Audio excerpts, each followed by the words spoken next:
Hi, this is Dr. Matt Lawless. And I'm Scott with Physical Therapy. We're bringing you another knee moment from Knee Fit in 5 and MSM products. I have a lot of patients in my office that have knee pain that also want to play tennis, and they're concerned that they might be hurting their knee.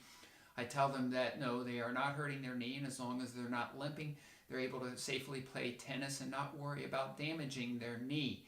Most times I send them to physical therapy, either through Knee Fit in 5.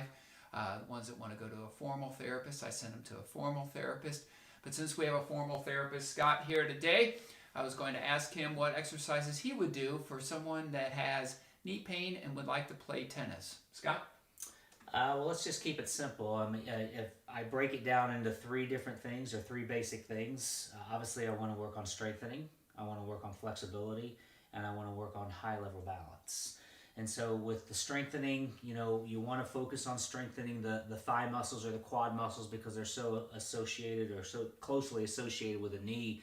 But believe it or not, we want to strengthen the hips quite a bit as well. They're strong stabilizing muscles. They help us with our balance.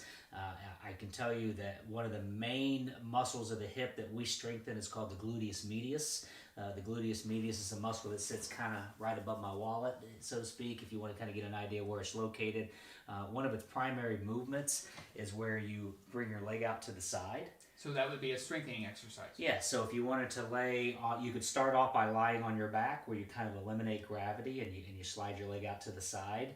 I can get real specific with this. You want to make sure your toes are pointing in the direction that you're facing, and you can see a lot of this over in Knee Fit in 5, but you can start off by doing it lying on your side, and then you could advance to doing it in a standing position where you're holding onto a chair or a countertop and going out to the side, and then eventually you could get to the point where you're lying on your side and you're raising your leg up against gravity. So that would be one great exercise to do for strengthening the hip muscles.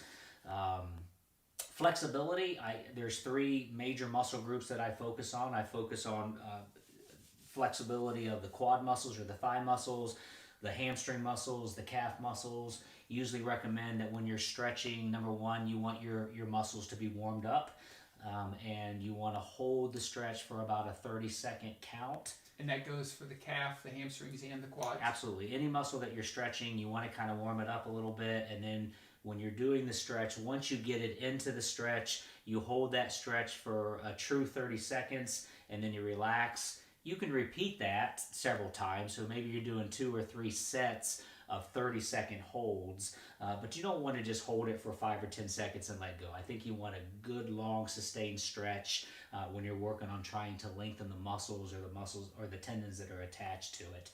And then another one, especially with tennis, I think is higher level balance.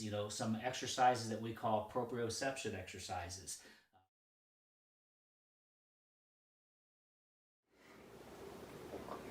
If you liked this video and found it informative and would like to have further information, please check out our YouTube channel as we have many informative videos there. Please also subscribe to our video channel and you'll get weekly updates with new information.